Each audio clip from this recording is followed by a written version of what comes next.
Selamat siang. Selamat siang.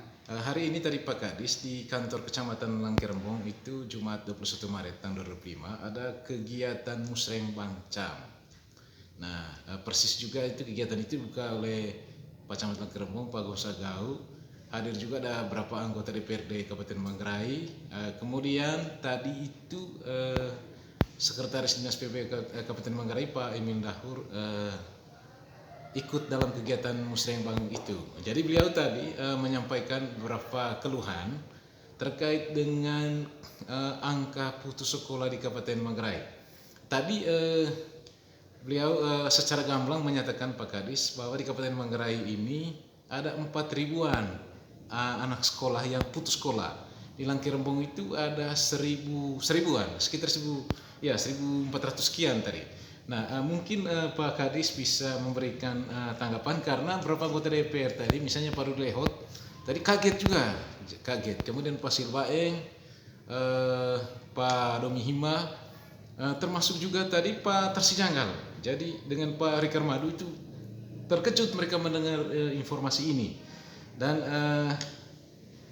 kemudian tadi media ini coba mewawancari dua narasumber itu Pak Silbaeng dengan Pak Hima Domi Antonius dari fraksi Perindo. Mungkin Pak Kadis bisa memberikan gambaran seperti apa misalnya mulai dari SD, SMP, SMA, SMK dan SDB yang putus sekolah hingga tahun 2024 atau mungkin ada datanya dari tahun 2009 Pak Kadis. 2025 ya. Iya. Baik, terima kasih. Terkait informasi itu dapat saya sampaikan bahwa berdasarkan rapor neraca pendidikan Kabupaten Manggarai 2024 yang dirilis pada tahun 2024 yang data dasarnya dari 2023, sedangkan 2025 ini yang data dasarnya itu 2024 itu belum dirilis. Belum dirilis Pak Kadis ya. Kenapa angka putus sekolah kemudian sebesar itu? Dapat kami sampaikan bahwa memang saat ini kan pemerintah sebetulnya menginginkan supaya angka putus sekolah itu tidak ada. Kenapa? Pemerintah sudah memberikan akses kepada masyarakat untuk membuka PKBM. PKBM itu tujuannya untuk mengakomodir anak-anak putus sekolah baik di SD, SMP ataupun SLTA. Namun masih ada di antaranya yang tidak mengenyam pendidikan. Tentu ini tetap menjadi tugas pemerintah untuk sesuai dengan amanat undang-undang. Pemerintah punya kewajiban untuk memfasilitasi masyarakat untuk bisa mendapatkan pendidikan. Nah, itulah kemudian pemerintah Kabupaten Manggarai tahun 2024 membuka beberapa sekolah baru tingkat SMP. Sebetulnya semata-mata salah satunya adalah untuk mengurangi angka putus sekolah ini, karena bisa juga putus sekolah karena jangkauan sekolah dengan pemukiman masyarakat atau tempat tinggal anak itu terlalu jauh. Contoh, misalnya di Bengkang, kita buka SMP baru. Kenapa? Karena mereka mengakses pendidikan ke SMP Negeri 3 Langkerembong itu cukup jauh. Nah, itu lebih dari 6 km. Sementara Permendikbud 36 tahun 2014 mengamanatkan bahwa kalau jarak sekolah dengan masyarakat atau dengan tempat tinggal peserta didik lebih dari 6 km, itu pemerintah bisa pertama mendirikan sekolah di tempat yang sudah ditentukan, tentu atas kerelaan masyarakat juga memberikan tempat itu, atau memberikan izin operasional kepada masyarakat yang ingin mendirikan sekolah di tempat itu. Nah, ini sebetulnya salah satu upaya dari pemerintah untuk kemudian mengurangi angka putus sekolah ini. Kemudian di Kecamatan Reok kita juga sudah buka salah satu SMP juga di Galak seperti itu. Jadi ini semua upaya pemerintah untuk meminimalisir atau mengurangi angka putus sekolah untuk Kabupaten Manggarai ini. Dapat juga saya sampaikan bahwa melalui kesempatan ini urusan pendidikan ini kan urusan kolektif. Siap. Artinya tidak sepenuhnya hanya masyarakat hanya pemerintah. Masyarakat juga bisa berperan di dalamnya atau siapapun bisa berperan di dalamnya. Nah, apa yang saya maksudkan? Masyarakat atau orang tua yang memiliki anak putus sekolah, mereka bisa bersekolah di PKBM, apakah itu paket A, mengenyam paket A, paket B, ataupun paket C. Misalnya di Langkerembong ini kan ada 2 atau 3 PKBM kita. Nah, itu di mana saja mereka bisa mengenyam pendidikan di situ. Nah, kemudian orang tua juga perlu berperan dalam kaitannya dengan mendorong anak untuk bersekolah. Tidak boleh mempekerjakan mereka apalagi dalam usia sekolah menjadi tenaga kerja di rumah atau mempekerjakan mereka sehingga mereka lupa akan hak dasar mereka, yaitu mendapatkan pendidikan. Itu yang pertama. Yang kedua, juga masyarakat, ya. Masyarakat juga dalam hal ini juga punya peran untuk mengingatkan, katakanlah ada keluarga yang anak usia sekolah di situ tetapi anaknya tidak sekolah. Menurut saya mulai dari RT, Tua Golo, tokoh masyarakat, tokoh adat, kemudian tokoh agama juga bisa bersama-sama kita mengingatkan keluarga yang anaknya usia sekolah tidak bersekolah itu supaya bisa diantar ke lembaga pendidikan terdekat seperti itu. Nah, jadi saya pikir seperti saya katakan tadi, pendidikan ini kan tanggung jawabnya kolektif. Ya. Pemerintah mungkin sejauh yang bisa dilakukan, misalnya mempersiapkan lembaga pendidikan, memudahkan akses masyarakat untuk mengenyam pendidikan. Tapi soal mendorong anak untuk bisa bersekolah di lembaga pendidikan terdekat, menurut saya itu tanggung jawab bersama, tanggung jawab kolektif seperti itu. Nah. Jadi Pak Kadis, terkait dengan PKBM tadi, Pak Kadis, jadi biaya PKBM itu siapa yang membiayai? Kan ada juga kan dari anaknya putus sekolah itu kan masalah mereka tidak bisa membayar uang sekolah. Ya. Jadi PKBM itu siapa yang membiayai itu? Jadi PKBM itu sebetulnya sama dengan sekolah formal, Pak. Sama dengan sekolah formal. Mereka juga mendapatkan biaya bantuan operasional sekolah, itu besarannya sama. Besaran sama. Ya, besarannya sama. Iya. Nah, sebetulnya tidak ada alasan sebetulnya untuk anak tidak bisa mengenyam pendidikan. Iya. Kemudian tadi saya katakan bahwa masyarakat dalam hal ini menurut saya memang harus berperan.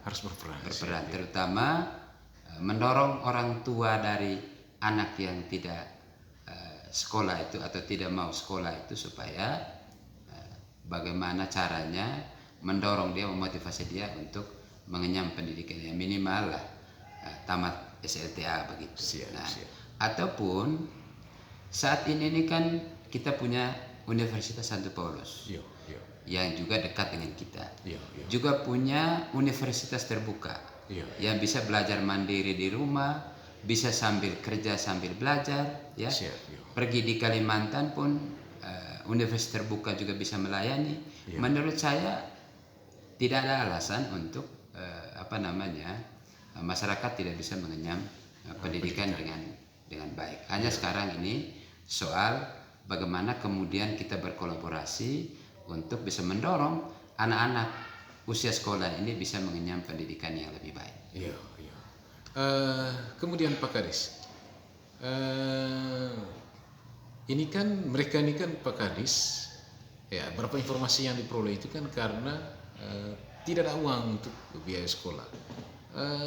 Mungkin ada solusi yang bisa ditawarkan ini, Pak Kadis. Kalau alasan itu menurut saya perlu kami klarifikasi ya. Iya, iya. Karena saat ini kan sebetulnya dana bantuan operasional sekolah itu tujuannya sebetulnya untuk orang miskin. Orang miskin. Jadi karena alasan itu perlu disampaikan kepada sekolah atau kepada kami. Berarti harus disampaikan ke dinas. Iya, disampaikan supaya ada langkah konstruktif yang kami bisa ambil, katakanlah anak itu bebas dari biaya, ataupun bagaimana kita dampingi sekolah supaya anak ini bisa mendapatkan program Indonesia Pintar. Begitu. Kemudian dana BOS kan sebetulnya juga bisa membantu anak yang dalam tanda kutip miskin, untuk bisa beli seragamnya, beli sepatunya, seperti itu. Jadi kalau soal biaya menurut saya untuk saat ini tidak usah terlalu berpikir soal itu. Jika katakanlah ada sekolah yang membebani anak dengan uang sekolah dan lain sebagainya, itu bisa disampaikan kepada kami supaya nanti kita bisa mengkomunikasikan hal itu dengan sekolah, dan pada akhirnya anak itu bisa bebas dari berbagai bentuk pembebanan pembiayaan seperti itu. Karena Permendikbud 75 tahun 2014 tentang komite sekolah memang dilarang untuk memungut kok. Ya, yang ada itu dalam bentuk sumbangan sukarela. Sumbangan sukarela juga itu berdasarkan program dan kegiatan yang dibuat oleh sekolah. Dan program dan kegiatan juga itu sifatnya tawaran ya. Tawaran dalam arti kalau orang tua murid memandang bahwa program itu penting ya, dalam rangka tentu tetap dalam rangka pemberdayaan peserta didik atau peningkatan kompetensi peserta didik, tentu orang tua pasti dengan sukarela memberikan sumbangan seperti itu. Tetap dikecualikan kepada orang atau anak dari keluarga miskin, seperti itu. Jadi itu pemirsa, saya pikir negara ini sudah memberikan ruang seluas-luasnya untuk siapa saja bisa mendapatkan pendidikan. Bukan hanya pendidikan saja, tapi pendidikan yang layak dan bermutu. Karena Undang-Undang 20 tahun 2003 tentang Sistem Pendidikan Nasional, salah satu pasalnya juga menjabarkan soal anak-anak kita atau setiap warga negara itu berhak mendapatkan pendidikan bermutu. Kemudian Pak Kadis, terkait dengan itu tadi Pak Kadis, jadi bukan hanya putus sekolah di sekolah negeri, juga di sekolah swasta Pak Kadis. Mereka yang putus sekolah di swasta juga bisa. Misalnya mereka datang ke dinas. Iya bisa karena Peraturan Menteri 75 yang saya bilang tadi itu, Permendikbud 75 2014 itu dia tidak omong soal status sekolahnya. Status sekolahnya. Tidak omong soal status sekolahnya. Lembaga pendidikan apapun, lembaga pendidikan apapun, selama dia menerima dana BOS, dia atau lembaga pendidikan apapun sebetulnya dilarang untuk memungut dilarang untuk memungut. Yang ada itu dalam bentuk sumbangan sukarela. Begitu. Karena sudah ada dana BOS, karena bantuan operasional sekolah kan sudah jelas. Saya pikir kita manggarai 1.160.000 per siswa per tahun itu sangat representatif. Sangat terus. Nah, itu untuk SD, untuk SMP itu 1.260.000. Menurut saya itu sudah representatif. Begitu. Kemudian Pak Kadis, sampai dengan hari ini Pak Kadis, sekolah PKM itu yang ada PKBM di Kabupaten Manggarai itu Pak Kadis sudah ada berapa itu? Dan di mana saja lokasinya?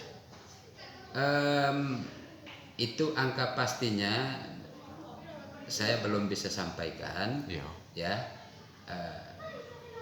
yang jelas hampir di setiap kecamatan itu sudah ada. Sudah ada. Iya. Ada dia punya apanya? Sekolah apanya? Sekolah PKBM tadi. Iya, yang PKBM tadi itu hampir setiap kecamatan Ada sekolahnya. Ada sekolahnya. Ada sekolahnya. Kalau di Langkerembong Pak Kadis itu di mana di? Di Langkerembong itu ada di Karya Murni. Kalau saya tidak salah ada 3. Siap. Ada 3 PKBM. Yo, di mana saja? Lembaga-lembaga ini sebetulnya yang bisa diberdayakan oleh masyarakat atau bisa digunakan oleh masyarakat manakala anaknya punya kesulitan untuk mengakses sekolah-sekolah formal di Keteruteng, mereka bisa masuk di